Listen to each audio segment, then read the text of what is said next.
안녕하십니까. 안녕하세요. 고생들 많이 하셨습니다. 예, 저는 이제 경제학 1년 동안 여러분하고 쭉 고생을 같이 했는데, 우선 사과의 말씀드릴 것은, 야, 왜 누락했다. 내가 맨날 수업에서, 우리 수업에서 다루지 않던 문제 나온 것은 나를 원망해라 그러는데, 몇 년 만에 나를 심각하게 원망하셔야 되겠습니다. 너 뭐 했냐? 도덕적 해이라고 용서해 주시고, 근데 수요 독점의 문제가 나는데 여기 보니까 과거 다 뒤져보니까 93년도 객관식에서 요소시장이 완전 경제 요소시장일 때와 수요 독점 요소시장 비교하는 문제가 한번 나왔었어요. 그리고 이것은 워낙 이제 그 지역적인 문제이고 해서 사실 중요한 주제이긴 하죠. 왜냐하면 수요 독점이라고 하는 게 현실적으로 보면 대기업입니다. 대기업과 노동조합과의 관계 이럴 수 있어서 중요한 이슈인데 잘 안 나와서 누락했었는데 다루지 않던 문제가 하나 나왔다. 근데 아까 우리 이율 교수님 말씀해 주셨습니다만 거의 이런 문제는 변별력이 없다고 봐야 되겠죠. 우리가 준비를 못했기 때문에 대부분이 다른 데서 열심히 했으면 좋았을 것 같고요. 그 부분에 대해서는 제 강의가 빼뜨려 먹었다 공식으로 인정하고 사과드리고, 그 다음에 이제 나머지 문제 세 개를 좀 보시면 4개 문제가 나왔는데요. 기평 문제에서 교역 조건의 문제, 그 다음에가 그 수출에 있어서 그렇죠? 보조금 지급하는 문제, 자, 이 문제가 나왔었고, 그 다음에 이제 수요 독점 요소시장.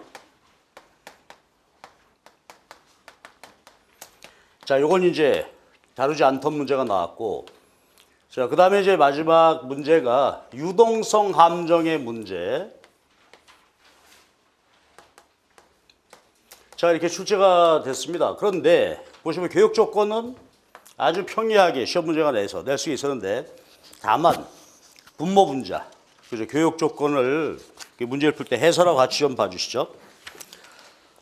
그래서 분모 분자, 이것은 굉장히 조심해야 될 문제인데, 거기 교수님이 문제에서 말이죠, 교육 조건 해놓고 괄호 안에다가 쌀과 컴퓨터 해놨어요. 그러니까 요대로 주어진 대로 해야 되겠지. 근데 보통 우리가 교육 조건 하게 되면 가격으로 하게 되면 어떻게 뒤집어져야 되겠죠? 가격으로 하게 되면, 자, 교육 조건의 문제입니다. terms of trade, 교육 조건이 수출량, 보통 이게 X라고 하죠. 수입량, Y라고 해서 나누게 되는데 이 교육 조건이 정이고, 근데 이것이 교육 조건이 성립한다면 가격 PY, PX가 되지. 근데 문제에서 수출 수입량이라고 정확히 수량으로 제시해 놨으니까 요대로 놓고 풀어야 되고, 그래서 이제 이런 문제는 역시 말이죠. 그림 그려놓고 판단하는 게 제일 좋겠지. 그래서 그림 그려서 MRT의 기울기를 구해보면 쉽게 나올 수 있는 문제였고요. 분모 분자 항상 이거 조심해야 된다. 그리고 우리가 늘 MRT 같은 거, 그렇죠? MRS, 뭐 MRTS 다 마찬가지죠. 그 다음에 MRT 이런 것들에 대한 정확한 정의, 이런 것을 한 번 더 강조하는 그런 의미가 있을 것 같고, 그 다음에 6번 문제가 수출 보조금 문제가 나왔어요. 과거 우리 시험 문제에서 보게 되면 그냥 보조금, 그냥 수출 두 가지 나왔는데 이게 한꺼번에 묶었어요. 자, 그러니까 이것이 충분히 이해가 되지 않으면 접근하기 어려웠던 그런 문제입니다. 그러니까 올해 시험이 경제학이 상당히 정확히 이론이 정리가 안 돼 있으면 접근하기 어려웠던 문제입니다. 그 중에 하나인데, 이거야 뭐 너무, 그렇죠, 우리가 너무 많이 다루는 거죠. 수출하게 되면 우리끼리 작업자득했을 때 여기인데 국제시장 가격이 높다, 이게 국제 가격이 되죠. 수출하게 되는데 따라서 가격이 오르니까 소비자 잉여는 줄죠. 그러나 생산자 잉여는 증가하게 되죠. 그러니까 요만큼의 잉여가 증가한다. 아주 유명한 분석인데, 그러니까 소비자 잉여 감소, 생산자 잉여 증가, 그 다음에 요만큼 경제적 잉여 증가인데 이게 보조금이 났어요, 수출에다가. 그러면 여러분 어떻게 문제 잘 풀었습니까? 그죠? 보조금을 공급자에게 일단 지불하는 걸로 보는 것이 편하겠죠. 그러면 우리가 보조금은 또 따로 공부 열심히 해둔 사실이 있죠. 공급자에게 보조금 주게 되면 보조금 준 만큼 얘가 밑으로 이동하겠지. 자, 그럼 이제 이런 문제가 된단 말이에요. 자, 그럼 이거를, 그치? 기준인데 최초 작업자죠. 수출했을 때 보조금을 지급했을 때 이렇게 됐는데, 그러니까 보세요. 소비자잉여 감소 크기가 요 정도이다가 이제 소비자잉여 감소 폭이 이렇게 됐고 수출 물량이 증가하는 바람에 경제적 잉여 증가 폭이 이렇게 되겠지. 자, 그러면 개념은 어떻게 보면 쉬워요. 그죠? 보조금 주는 거 수출을 했을 때 잉여 변화 같은 거 아니까 하면 되는데 출제 교수님이 기준을 뭘로 했을까가 중요했을 것 같아. 그러니까 최초 기준으로 물었을까 아니면 수출했었다가 보조금 주는 걸로 했을까. 만약에 전자를 기준으로 전체를 비교해보라 그러면 내가 해설에 달아놓은 대로 답하면 되겠죠. 어떻게 하면 되겠어요? 소비자잉여 감소 크기는 커지고 경제적 잉여의 증가 폭은 커지고 그렇죠? 그렇게 해야 되겠고 만약에 수출했을 때 이걸 기준으로 보조금 할 때 소비자잉여는 변함이 없죠. 소비자는 어떻게 이 문제에서 국제가격의 변함이 없다고 했으니까 최초의 수출을 기준으로 수출이 이루어졌을 때 기준으로 한다면 소비자잉여는 변함이 없고 경제적 잉여는 증가하게 되고 그게 답이야. 그러니까 과연 교수님께서 기준을 애시당초 최초로 기준으로 설정하고 물은 질문인지 그것이 분명치 않은데 하여튼 내용은 이런 내용입니다. 그러니까 이럴 경우에는 말이죠. 이럴 경우는 어떻게 될까? 답을 두 가지를 다 써줘야 된다 이거죠. 그렇죠? 수출했을 때를 기준으로 보면 최초와 비교해서 그러면 그렇죠. 누락되지 않는 그 답안이 될 수 있을 거라고 생각됩니다. 그래서 여기서 그거 하나 그다음에 수출과 보조금에 대한 상관이고 자 수요 독점 얘기는 나중에 크게 그려서 보겠습니다. 그다음에 요겁니다. 이건 우리 참 많이 다뤘던 문제죠. 그러니까 이것도 새로운 출제 유형으로 출제가 되는데 보통 경기 침체 하에서 근데 지금 현재 유동성 함정에 빠졌다 이런 상황을 주는데 이 문제는 이 그림을 제시했어. 그러니까 이 그림을 보고 어떻게 해요? 그렇죠? 야, 현재 상황을 파악을 해야 되는데 이건 우리 연습 문제나 모의고사에서 많이 했던 주제입니다. 이건 어떻게 되게 완전 고용이고 균형이 여기니까 경기 침체 상황이죠. 경기 침체 상황. 그러니까 이거는 이런 얘기입니다. 장기의 자연 산출량이고 단기 우상향하니까 지금 GDP 갭이 존재하는 이런 상황이 되겠지. 그리고 이것만 파악하면 끝났죠. 그렇죠. 지금 경기 침체 하에서 그리고 이제 문제에서 지적하기를 이자율이 제로다. 그러니까 뭐야 이건? 유동성 함정에 빠져 있는 상태다 이거지. 그렇지? 그렇다면 경기 침체에서 유동성. 자, 통화 정책의 효과는 어때요? 자, 통화 정책의 케인즈 이자율 효과, 전달 경로 일반적으로 보면은 통화량 늘리면 이자율이 내려서 소비, 투자, 유효 수요 증가해서 소득이 증가한다는데 유동성 함정 빠질 때는 어떻게 돼? 이자율이 더 이상 내릴 수 없죠. 그러니까 여기서는 이제 이런 표현 처음 봤는데 재래식 통화 정책.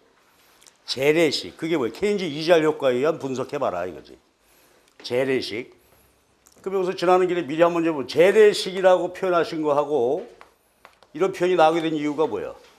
이게 양적 완화 정책, 그렇죠? 제가 여기서 썼어요. 자, 이 효과, 이자율이 내릴 수가 없으니까 효과 없다. 자, 그럼 이제 재정 정책입니다. 재정 정책은 어떻게 돼요? 자, 정부 지출이나 세금 감면 늘려주게 되면 소득이 증가하죠. 일반적으로는 이자율이 오르죠. 그런데 유동성 함정일 땐 이자율이 오르지 않으므로 구축 효과가 어때요? 생기지 않는단 말이죠. 그러니까 국민소득이 증가하다 몇 배? 승수배 증가하게 될 것이다. 그럼 문제에서 묻는데 야당의 우려는 뭐야? 야당의 우려는 재정정책을 쓰면 구축 효과가 나타날 거다. 그러니까 염려스럽다. 그럼 여당의 논리는 유동성 함정이니까 이자율이 오를 이유가 없다. 따라서 재정정책 효과가 크다. 그렇죠? 아주 간명한 문제입니다. 여기 뭐 군더더기 있을 필요가 없고. 그래서 유동성 함정하에 재정 통화 정책, 그다음에 재정 정책 썼을 때 승수 효과가 나타난다. 그 내용에 대한 질문. 간단하게 낼 수 있었는데 문제는 요 그림 판단이죠. 그러니까 이것도 아까 우리 율 교수님 말씀에 이제 출제하시는 분들도 바뀌고 하면 그래서 분위기는 참 좋은 것 같아요. 이런 변별력이 참 좋죠. 똑같은 상황도 유동성 함정이다 하는 것보다 이런 걸 놓고 판단해 보면은 그래서 여러분 어떻게 잘 판단했는지 모르겠는데 이런 것이 이제 기본이죠, 기본. 자, 그래서 요 두 가지 교육 조건 문제는 분모 분자만 조심하면 됐었고, 그 다음에 요거는 그렇죠. 새로운 형태로 출제된 기존의 형태인데 역시 정확하게 논리 준비해야 되겠다라는 다시 한번 각성할 수 있는 좋은 문제였고, 그 다음에 이제 수요 독점입니다. 수요 독점 시장의 문제는 사실 뭐 알면 아무것도 아닌 문제죠. 자, 시장에 수요자가 기업이 하나밖에 없다, 그지? 기업이 하나밖에 없으니까 이 수요 독점 시장에는 뭐야? 그렇죠. 공급자만 많은 거예요. 근로자들. 요건 이제 개별 근로자들의 인디비주얼, 개별 근로자 공급곡선 수평합한 것이 나와 있는데, 자, 여기부터 시작이죠. 그러면 수요 독점, 기업, 이 기업 입장에서 바라본 시장 공급곡선의 의미가 뭐냐? AFC지. 그죠? 평균 요소 비용선이다. 이게 핵심이고. 근데 이윤 극대화 조건은 MFC를 알아야 돼. 근데 AFC 증가하게 되면 MFC는 이렇게 되어 있고요. 그 다음에 원래 이제 기본적인 스탠다드하는 것은 수요 독점 기업에서 그렇죠? 기업이 하나인데 그 기업의 MRP 곡선으로 분석해야 합니다. VMP, MRP 관계를 보게 되면 VMP는 요거죠. 근데 수요 독점 시장이니까 이론적으로 보면 생산물 시장이 어때요? 완전 경쟁일 수가 없으므로 보통 이제 MRP를 분석했는데 이 시험 문제에서는 지금 뭐로 냈어요?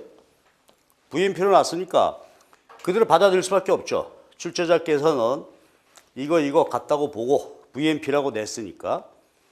자, 그럼 이윤극대화 조건은 이제 MFC, MRP 이퀄. 근데 여기서는 MRP 대신에 VMP 제시하셨으니까 같다고 보고 MFC, MRP 여기서 고용이 이루어지게 된다. 이게 L1으로 돼 있네요. 예. 그럼 대입해서 풀면 되겠죠. 자, 한번 볼까요? 자, MFC가 얼마로 나와 있어요? 근데 이게 이제 계산 문제를 강조하게 되는데 MFC 꼴 100분의 1의 L이요.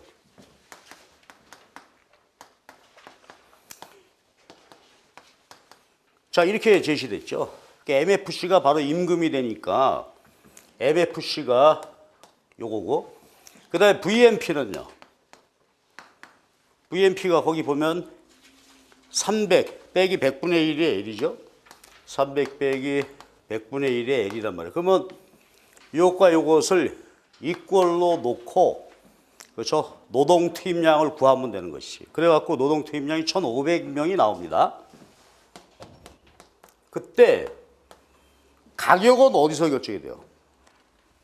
그렇지? 이게 공급곡선이니까 여기다 대입해야 돼. 그러니까 1,500 노동 투입량을 AFC 공급곡선 200분의 1 L이니까 여기다 대입해 보면 7.5가 나옵니다. 자, 이게 일단 이제 수요 독점 균형이에요. 계산을 찾아봐야 되겠지. 자, 그런데 여기서 이제 최저임금제 얘기가 나왔고, 또 사실 최저임금제보다는 이 시장에서 핫 이슈가 되는 것은 뭐냐면 노조에 의한 임금 인상 투쟁이에요. 노조에 의한 임금 인상 투쟁이 벌어졌을 때 둘 다 임금은 오르게 되죠. 이때 보게 되면 완전 경쟁 노동시장의 경우에는 최저임금제나 노조 하게 되면 어떻게 돼요? 고용량이 줄게 되죠. 근데 이거와 관련돼서 우리가 요소시장 분석에서 대단히 중요한 이슈 중에 하나가 잘 보통 시험 문제 나오진 않지만 수요 독점 시장이에요. 수요 독점 요소시장입니다. 그럼 수요 독점 시장의 경우에는 고용이 줄지 않아요. 오히려 고용이 증가할 수가 있다 하는 것이죠. 이걸 시험 문제 낸 거야. 왜 그런가? 노조가 임금 얼마 달라? 우리 예에서 지금 10이죠. 10유로예요. 최저임금제 10유로다. 여기 10유로 달라. 그러면 이거보다 높은 수준이야. 지금 시장보다 높은 가격일 때. 자, 이거보다 높은 수준 달라고 하지 않겠어요? 그래서 만약에 요구 수준 여기다 놓고 보면, 자, 예를 들어서 요게 9달러라고 합시다. 9유로라고 합시다. 최저임금이 9로 설정이 됐다. 그러면 요소시장 분석이 어떻게 바뀌어져야 돼? 이제 줄 수밖에 없죠. 또 만약에 노조가 9유로 달라 하게 되면 줄 수밖에 없죠. 그럼 이게 바로 뭐가 되는 거예요? 이게 MFC가 된단 말이에요. 이게 그냥 고정돼 버리는 거지. 그게 MFC 이퀄 MRP, VNP가 돼. 여기서 고용이 증가하게 되는 것이에요. 자, 그런데 지금 이 문제에서는 당국이 정한 최저임금이 얼마라고? 10이야. 그래서 여기다가 10을 놓고 대입해 보면 10이 바로 요거 여기에 VNP하고 AFC 교차점 수준이 됩니다. 그러니까 이건 얘가 교차점 수준이 된다는 것은 의미가 없어. 우연히 그럴 뿐이야. 그냥. 그러면은 자, 이게 이제 이 기업에 뭐가 됐다고? MFC잖아요. 이퀄 그래서 고용이 증가하게 돼서 2천이 되는 것이다. 이거지. 됐죠? 자, 그러니까 다시 한번 이 상황을 정리해 보면 이렇게 돼 있는 상태에서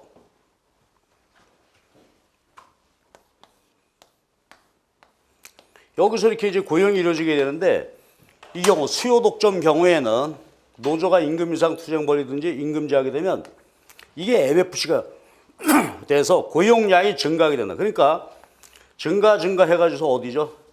이 수준, 요 바운더리 안에 속해 있을 때는 고용이 어떻게 돼요? 증가하게 되고 이거보다 이제 더 높은 수준이 되면 그때서야 비로소 고용량이 원래보다 줄게 되는 이런 경우예요. 그래서 이것이 왜 중요하냐면 이게 요소, 수요, 독점 시장이 이게 대기업이야, 대기업. 대기업이고 그 다음에 우리가 보게 되면 현시에도 그렇죠. 민노총, 한노총 주로 대기업 노조죠. 대기업이 따라서 어떻게 돼요?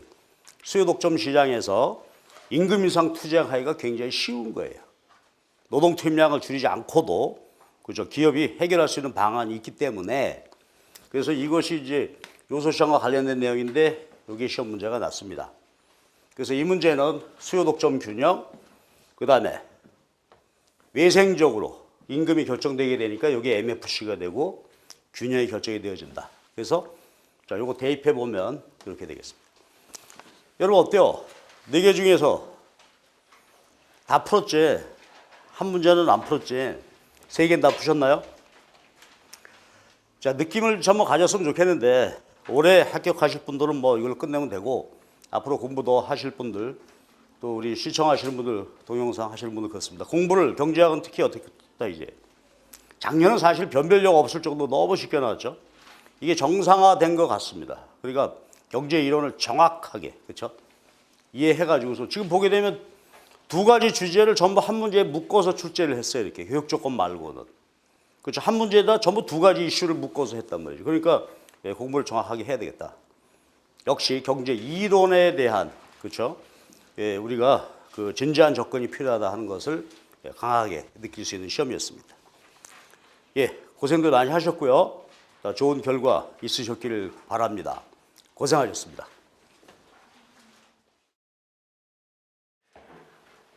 지금 보시면 출제 경향 분석 보면은 애초에 말씀드린 대로 기입형 2개, 서술형 하나, 논술형 하나라고 했었는데 논술형이 이번에 유형을 보시면 느낌이 딱 오실 거예요. 우선 다른 것보다도 논술형 쪽이 어떤 우리가 알고 있는 일반적인 논술형에 그렇게 쓰라는 것보다 딱 반으로 나뉘죠. 교과교육론 반으로 나눠서 한쪽에서는 이제 정당체제. 그래서 중간에 문제가 2문제가 이제 결합형으로 나왔는데 굳이 사회과 교육론에서 개념 하나 가져오고 수업 모형과 같은 거 물어보서 이런 묻고 역시 이제 사회문화 쪽에서도 초반에 이제 수업에 대한 모형 장점에 대해서 물은 다음에 그 다음에 2가지에 대해서 충분히 여러분이 상상하고 연구 방법을 한 게야 호피가 나왔어요. 그래서 이게 상당히 지금 뭐 논란이 됐고 대부분의 복귀된 답안들이 이렇게 봤었을 때 왜 이걸 냈을까라는 거에서 했지만은 아시다시피 출제라는 게 그렇습니다. 일종의 사회문화 앞에 기입형들이 너무나 좀 심플하게 나온 경향들이 있었어요. 오히려 너무 심플했기에 선생님들께서 가끔 생각하시기에 설마 이걸까라고 생각해서 다른 걸 쓰시거나 이런 분들이 간간히 있었는데 호피 같은 경우는 약간 좀 뭐 예상하기는 그렇게 쉽지 않지만 충분히 뭐 그렇게 다 할 수 있고 한상복 선생님 책에서 그대로 이제 그림을 오려서 160페이지에 있는 그 친족 파트에서 그대로 내셨죠. 그래서 특징을 묻는 건데 또 단순히 이게 그거라고 알기에는 또 특징까지 따로 정리를 해서 본 경우가 없어서 이런 게 좀 있었는데 즉 이제 준비를 하실 때 이제 논술형이라는 게 우리가 어떤 걸 쓰고 뭐 지금 보게 되면 나와 있는 것 자체가 자신의 생각을 개론적으로 표현하고 막 넓혀가는 이런 게 아니라 실제로 나왔던 것들 자체에 대해서 이제 그것을 조합형으로 나오니까 어떻게 보면 저는 이제 논술형 준비가 일종의 이전에 있었던 서술형과 커다란 차이는 없다라고 생각을 합니다. 만약에 이 추세로 이렇게 정형화됐고 문제 내는 거에 대해서 애매하다는 평가는 있겠지만 그래도 형태 자체가 지금 이렇게 고착화시키겠다라는 거고 나름대로 뭐 문제를 못 만들었다는 얘기는 안 하죠. 다만 어디에서 내느냐가 굉장히 중요한 거고 이제 이런 거니까 판단할 수가 있었습니다. 그래서 맨 처음 우선 기입형 먼저 보시면은 이제 7번이죠. 사회학적 개념 쓰세요라고 해서 이제 보면은 이제 우리 사회문화에선 이제 굳었죠. 사회학적 개념이라는 단어를 해서 쓰게 됐었고 7번에 있는 자료는 지금 여기에 대해서 이 그림 자체 이제 학평에서 나왔던 거 그대로 해서 갖다 붙여놨습니다. 그래서 굉장히 쉽게 이제 증거 집단이라는 거에 대해서 표출하고 나와 있는 그런 내용입니다. 그래서 뭐 기준으로 삼아 행동하지 선생님의 말씀에 그랬고 마지막 이제 두 번째 선생님 말씀에 행동의 지침 염두에 두기도 자신이 속하지 않은 집단이 염두에 둘 수도 있어요. 그러니까 자신의 속한 집단, 속하지 않은 집단에서 이제 증거 집단의 개념에서 내놓고서 지금 얘기하고 아예 이제 그 학생이 이제 얘기하죠. 비추어 생각하고 행동하게 된다. 뭐 이율 교수님께도 말씀하셨지만 항상 사회문화도 그래요. 처음부터 이렇게 내놓고 답을 보여주기보다는 항상 뒷부분에 이렇게 뭔가 이제 가운데 이렇게 빠져 있고 굳이 밑에 것까지 달아놓은 이유는 밑에서 이것을 확실하게 보충해 주기 위해서 있다라는 거죠. 그래서 우리가 문제 접근했었을 때 항상 뒤쪽에 찾아봐라 라는 얘기를 했다시피 가로가 중간에 있으면 이제 앞에 있는 것보다 오히려 뒤에서 보게 되면 확실하게 지금 여기에 대해서 개념 확실히 잡아주고 있습니다. 근데 증거 집단 수준이 다시 나올 거냐에 대해서 뭐 당연히 나올 수 있죠. 그래서 이거는 이제 교수님들하고 논의를 하면서 문제 낼 때 설마 증거 집단을 낼까요? 이렇게 쉬운 걸로 했지만은 교수님 그래서 이런 것도 낸다라고 했는데 여러분이 다 인지할 수 있는 상황에서 이 정도는 쓰겠다라고 했고 실제로 복귀를 했을 때 이걸 못 쓰신 분은 없었는데 결국 이제 다시 원론으로 돌아가는 거죠. 기본적으로 나와 있는 것들에 대해서 제가 이제 봤던 거는 뭐 공동사회나 이익사 이쪽이나 이런 것들이 이제 어떤 그의 특징들에 이걸 정리했던 단계에서 이제는 단순히 원론으로 돌아가서 이걸 낸다라고 한다면 뭐 차후에 나온다고 하면 이쪽 파트가 이제 다른 쪽도 되겠죠. 이 문제 사회문화 이쪽 기입형 문제는요. 이제 문제 유형을 살펴보면 미리 이제 몇 가지 기입형에 대한 예시들 이렇게 잡아 놓으셨을 거예요. 이쪽에서 내겠다라고 해서 몇 개를 해가지고 이 가지를 치신 거죠, 이렇게. 그러니까 뭐 저번 때 세계 체제론이 나왔으니 종속이론도 나올 수도 있었고 하위문화 나왔으니까 문화적 파트면 이제 이쪽도 한번 내겠다라고 해서 집단 쪽에 나올 수가 있었던 거고 이게 나온 것 같습니다. 그리고요. 8번은요. 사회학적 개념에서 배번 나왔는데 이거는 굉장히 이제 수업 시간에 많이 강조를 했었고 이건 뭐 9, 10월도 그렇고 마지막 모의고사 때도 이제 문제를 통해서 분명히 이제 강조했던 내용으로 기억을 하실 겁니다. 그러니까 이념형이 출제가 됐었죠. 그렇다면 그 다음에 이제 베버가 나간 게 프로테스탄티즘 자본주의와 마지막에 합리화 얘기가 나옵니다. 그래서 베버가 얘기한 거는 여기에 대해서 합리화 또는 탈주술화라고 표현을 썼었어요. 그래서 탈주술화라고 쓰신 분이 있던 것 같더라고요. 여기 말고 이제 뭐 답 쓰신 분. 근데 확실하게 이걸 잡아주는 게 뭐냐면 또 가로가 있고 지금 보시면은 뭐 베버가 이제 얘기하는데 두드러운 특징 보셨고 효율적 운영 가능 유일한 방법 쭉쭉 나가다가 이것은 이라고 해서 확실하게 여기 보완을 해줍니다. 이 보완을 해주는 게 이 단어를 제발 써달라라고 이제 아주 그냥 친절하시게 내셨죠. 그래갖고 기술적 지식 기반의 효율성의 원칙에 따른 사회적 경제적 삶의 조직화라고 했어요. 화라고 했었으면 화라고 써주셔야 되는데 뭐 합리적 과정이라고 쓰신 분도 있고 하게 되는데 아무래도 이것은 모든 우리가 보는 교재들에 여기서 합리화라는 단어로 고착화되어 있어서 아무래도 합리화가 맞다라고 해야 됐고 마지막 보원에서 경제적 삶의 조직화라는 단어까지 나왔다면은 합리화를 굳어서 써주셔야 되겠다라는 걸로 봤고 저는 이제 이거는 너무 심플해서 이렇게 잡기보다 합리화 역설 쪽으로 이제 갔었죠. 그래서 맨 뒤에 이제 베버가 보게 되면 합리화에서 합리화의 역설이 보통 교재 보면 맨 마지막 나와서 그렇게 나오고 역설과 관련해서 나오는데 이제 베버가 이렇게 이념에서 이렇게 밟아왔다라고 한다면 이제 다른 이론, 디르켐종이나 이렇게 넘어갈 수 있습니다만 보다시피 어떤 일종의 흐름 같아요. 그러니까 기입형이나 뭘 내든 간에 저번 때 이걸 냈었으면 이제 그 다음 이론에서 중요한 거 이렇게 넘어가고 하면서 충분히 우리가 이런 걸 인지하고 넘어가야 되겠다라는 게 이쪽 문제의 특징이었던 것 같습니다. 그래서 뭐 실수를 하신 분도 있을 수도 있겠지만은 보다시피 사회문화 준비는 보다시피 이제 나갔던 거 기존에 있었던 거에서 나가서 똑같이 이렇게 나가고 문제를 풀 때 항상 뒤쪽에 있는 맨 마지막에서 왜 이 가로를 여기다 쳤을까라고 한다면 이 가로 뒷부분에서 확실하게 이게 난 이걸 지칭하고 있어라는 걸 보여주기 위해서 노력하고 있다는 거 기입형은 아무래도 사회문화는 다른 거 뭐 아까 박준 교수님 말씀하셨지만 딱 떨어진다 질문이 없다라고 했는데 사회문화는 뭐 이것도 안 되나요 저것도 안 되나요 여러 가지 하잖아요. 그래서 그런 말이 나오는 걸 미연에 방지하기 위해서 이렇지 않았나라고 저는 생각합니다. 자, 그 다음에 자, 4번 문제죠. 낙인입니다. 낙인에 대해서 낙인하고 차별적 규제 일탈이론이죠.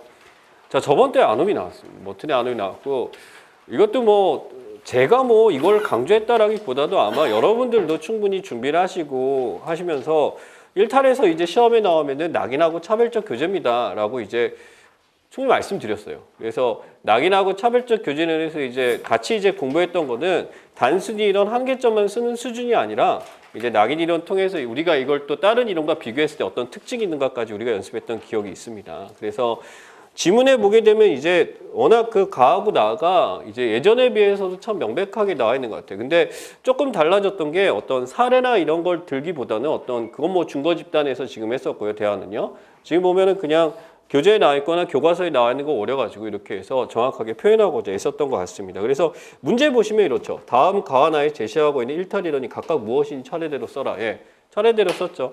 차례대로 쓰게 되면은 저하고 연습하셨던 게 그렇다면 이 이론은 어떻게 정의 내리는가?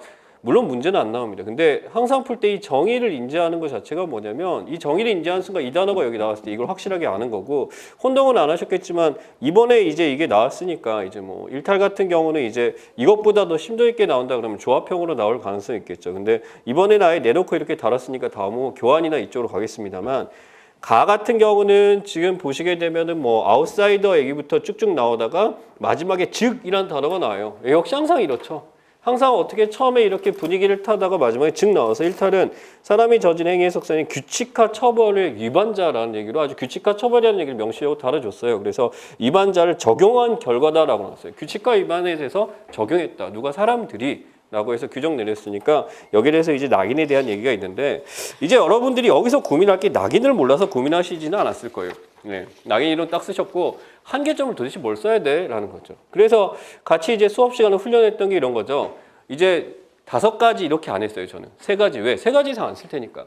그럼 3가지를 쓰고 나서 이 중에 2가지를 써라 그러면 2가지는 여기까지 쓰시고 이렇게 있습니다. 근데 지문상에 나와 있는 거는 조금 피하고 딴 걸 쓰는 것도 괜찮겠죠. 근데 낙인은 지금 보게 되면 크게 뭐 여기 지문상에 어떤 거를 뭐 피하는 건 없는데 우리가 낙인하면 떠는 게 낙인을 내렸을 때 그러면은 제일 처음에 일탈한 건 어떻게 1차적 일탈의 얘기는 당연히 쓰실 수 있고요. 그 다음에 수동적 인간관에 대해서 물어보는데 사실 이 낙인이라는 게 완전히 수동적이다라고 얘기는 힘들어요. 적극적인 반동이나 이렇게 있기 때문에 여기서는 조금 피해 주셔야 되는 거라서 혹시 그거 쓰신 분 있으면 조금 고민하셔야 되고 한 가지 더 있는 게 지금 답변 보시면 뭐 사회적 약자 동정적 일면이라든지 상습적 일탈자에 나와 있는데 3개 쓰신 분들이 있거든요. 네. 그러니까 불안해서 이제 답을 이제 하나 더 써갖고 이렇게 되는데 이게요 불안감을 표출하는 거잖아요. 그러면은 3개를 썼으면 하나가 있고 나머지 2개가 이렇게 있으면 이 2개에 대해서 여러분이 더 맞다라고 생각하는 게 있을 거예요. 사실 이 한계점을 쓸 때 커다란 서술을 길게 해달라가 아니라 그야말로 한계점만 딱 써주면 돼요. 1차적 일단 설명 못한다. 끝이에요. 그러면은.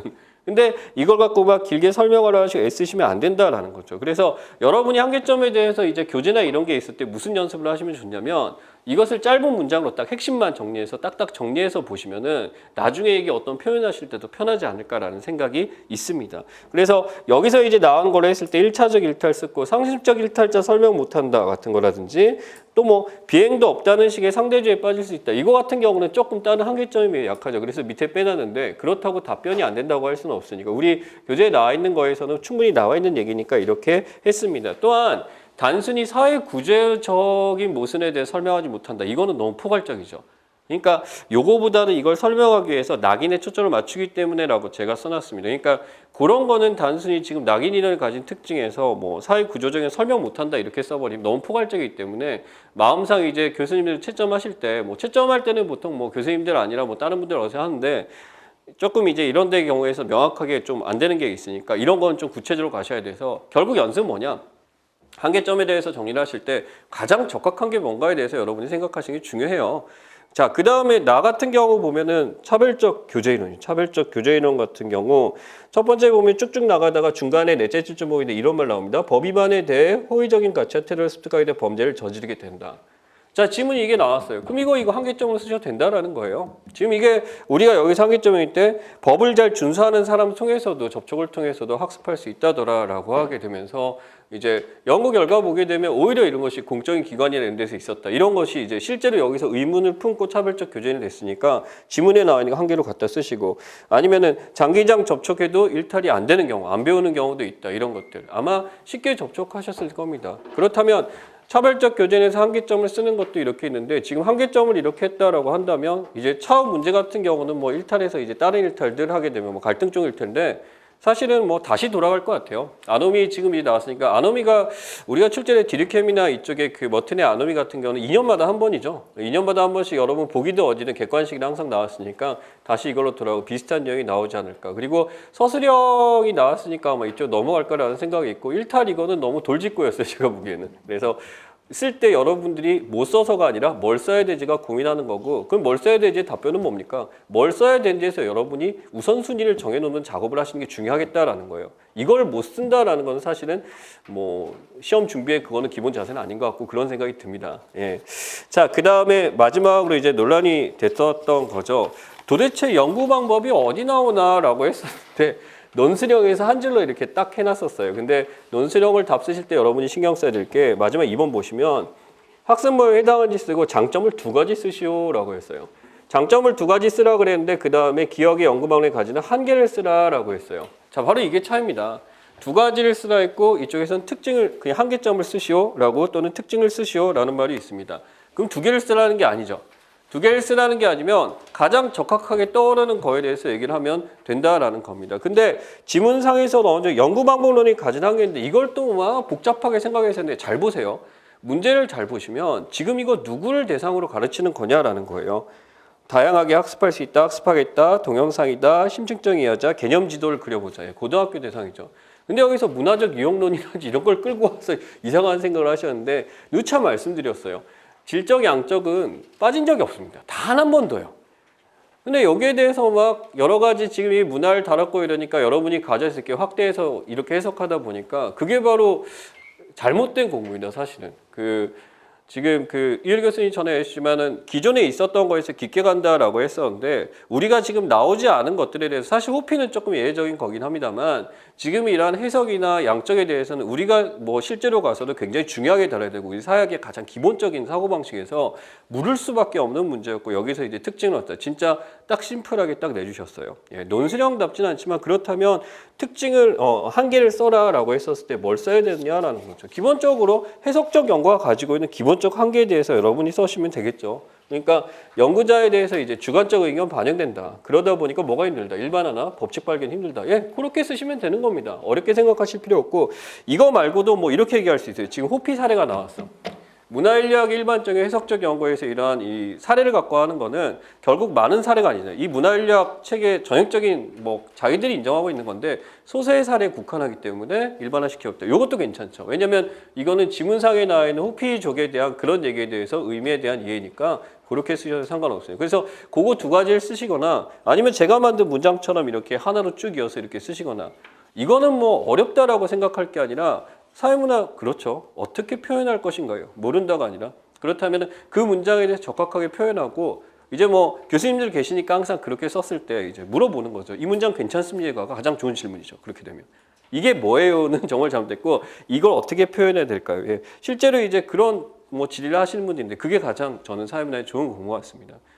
마지막에 호피는 솔직하게 뭐 이거는 제가 이제 뭐 강의를 할 때도 그러는데 한상복 씨 책에 대해서 어떻게 될까라는 거에서 이번 뭐 다문화라든지 이쪽이다 보니까 논술에 대해서 제가 뭐 기갈론이나 이쪽으로 자꾸 봤는데 정말 예측하기 힘들고 이건 논술 문제가 아니죠 사실은 서술형 수준의 문제였다라고 저는 보고 지금 이 구조화된 그림 자체가 이 친족책의 그림 자체가 이제 그대로 나와 있는 거 166페이지인가 아마 그럴 거예요. 거기서 갖다 이렇게 붙였어요.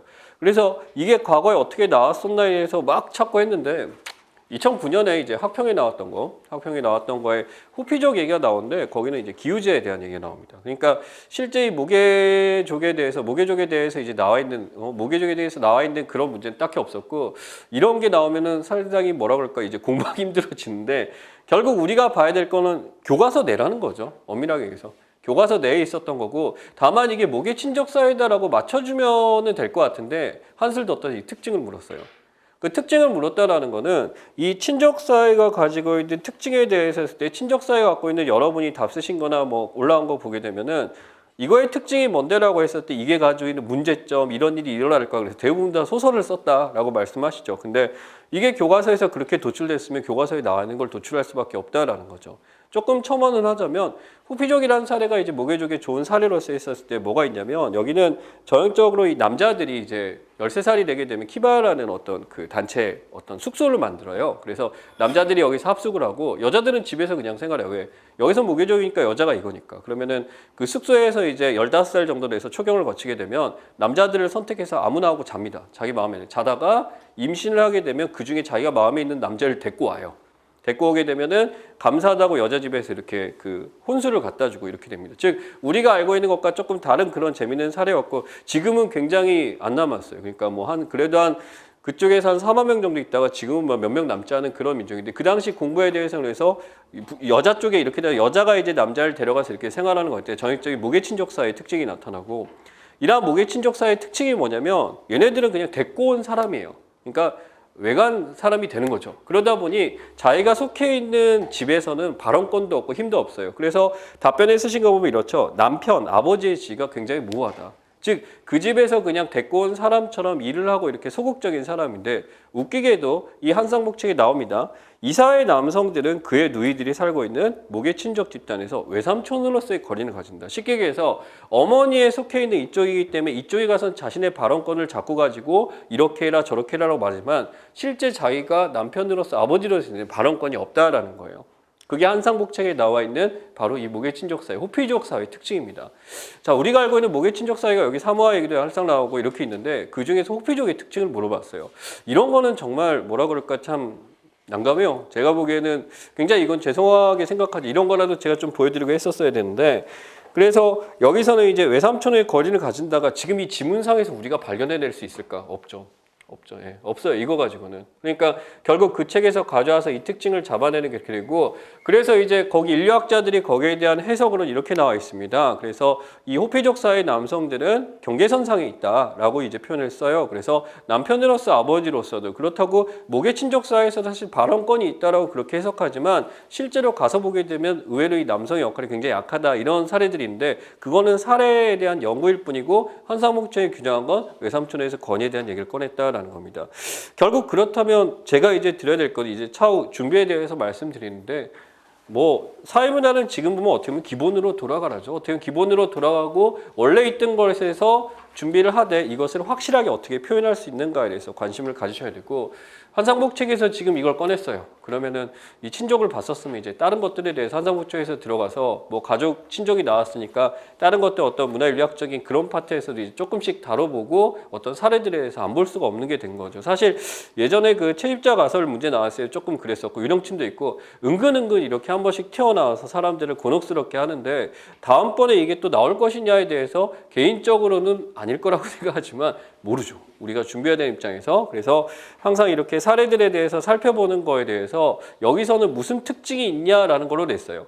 특징이 제일 처음 내요. 그럼 특징을 내게 되면 그 다음에 특징이 있으면 여기에 대한 사람들의 분석 뭡니까? 장점과 단점이 나오겠죠. 근데 이렇게 나오니까 이 수준에서 이거의 장점 단점 문제는 안 나오고 그렇다면 어떤 특이한 어떤 사례들 문화인류학 책에 다루는 수많은 사례들에 대해서 이것의 특징은 뭐냐? 이것의 특징은 뭘 찾는 거냐면요. 왜 이 연구했느냐예요. 쉽게 얘기해서. 이 연구 왜 했냐라는 거에 대해서 한 번씩은 생각하고 점검하고 가시는 게 여러분이 해야 할 일이 아닌가라고 생각을 합니다. 아무튼 사회문화에 대해서는 총평은 그렇습니다. 그렇게 어렵진 않았지만 새로운 사례가 들어가면서 상당히 곤혹스러웠다. 근데 대부분 다 뭐 이일 교수님 처음에 말씀하셨지만은 일반적으로 나와 있던 것들에 대해서는 여러분들이 체계적으로 이렇게 확실하게 맞춰주는 데서 결국 이런 데서 이제 이걸 더 가느냐 안 가느냐인데 뭐 고생들 많이 하셨고요. 뭐 아무튼 좋은 결과 있기를 기대하겠습니다. 예, 감사합니다. 예.